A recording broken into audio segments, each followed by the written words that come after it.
There is further discussion. Senator Frizell.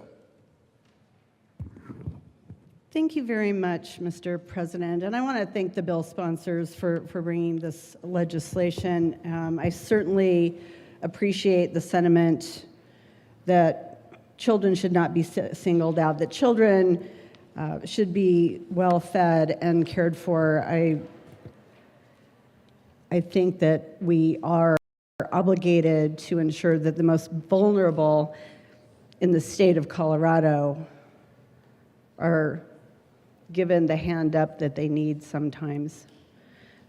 But I have several issues with this bill, and I'm going to try to be very succinct about them, and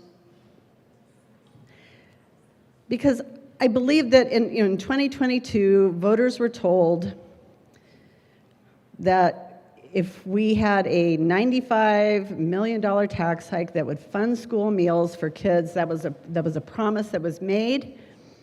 And it wasn't enough. We know, we here in this legislature know that that $95 million has been inadequate to fully fund that program.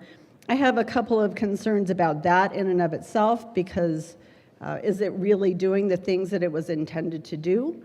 Is it effective? Is it efficient?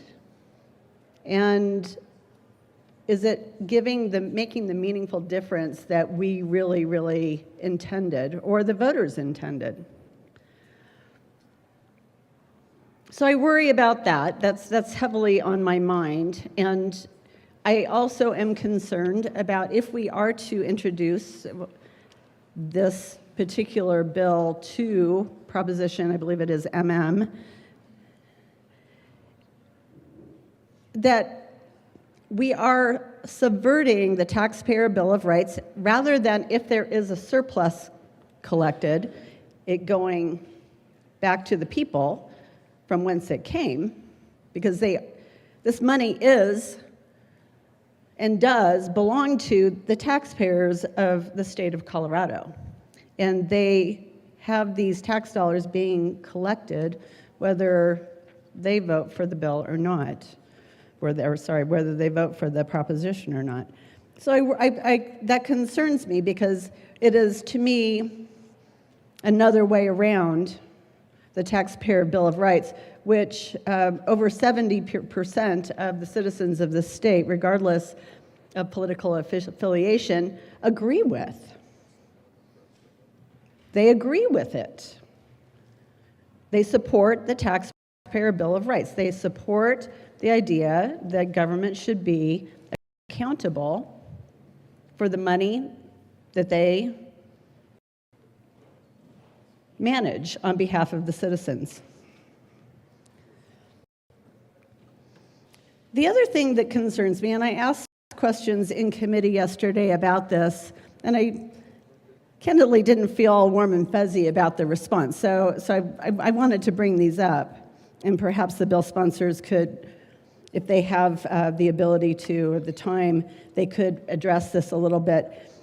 But the federal bill, H.R. 1, now requires states to contribute towards SNAP benefit costs. Not completely, but it depends on the state. And we have this error rate component of the calculation.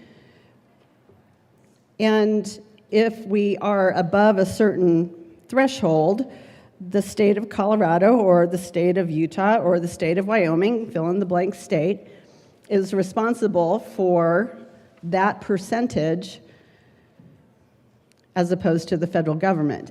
And Colorado's error rate is above that threshold. It is 9.97%, which means that we would be having to contribute approximately 10% towards SNAP benefit costs. And there are ways to reduce that error rate. And my question was, are we working on that? Are we trying to make the administration of this program more efficient, more effective? Are we working to get that down so that we wouldn't have to make up those costs? Because to me, and I'm certainly not a legislator At the federal level, thankfully, thank God, every day. But here's the thing: is if I were reading between the lines on this, I would think, well, maybe they are suggesting that states should be more efficient with how they administer this program. This program that is really, really critically, and I will 100% all day long say this is an important program to those Colorado citizens who are most vulnerable. But are we doing the best job here in the state of Colorado at administering this? And to me, this is perhaps, it's not a carrot, that's for sure, but it is a means of the federal government saying, you all need to manage this process better, be better. And the other piece of it is the administrative costs are borne at a greater rate through H.R. 1 than they have been in the past, by a factor of 2. And again, are we working to improve the effectiveness at which we administer these costs? How are we doing this? How can we do it better? And I'm not a big fan of sticks, but we sure as heck in this chamber and the other one over there and in this building, we use sticks on local government every day. It happens. We pass down costs, whether it's local government or hospitals or, I don't know, fill in the blank. But we pass down costs. And to use the words of my good minority leader, it's a little disingenuous to wring our hands and clutch our pearls at this point in time that the federal government is doing the same. I think we can manage these programs more effectively. I believe that there's a great deal of waste in the state of Colorado's administration of a variety of programs, and we haven't really had to be very introspective over the last several years because we've been able to just keep on keeping on. But we're not there anymore. We're not in that place anymore from a financial standpoint, and it's by golly time that we start figuring out how to tighten our belts, how to reduce budgets, and work more efficiently on behalf of the citizens of the state of Colorado. We have asked over and over and over again for the people in this state to tighten their belts. We have passed policy in this building that has very definitely increased their costs of living, their costs of doing business. And we must do the same.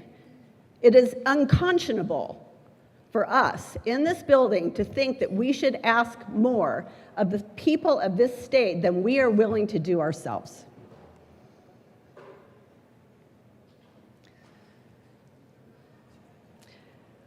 I want to reiterate, the SNAP program is really important. It's important to the people in this state, to many people.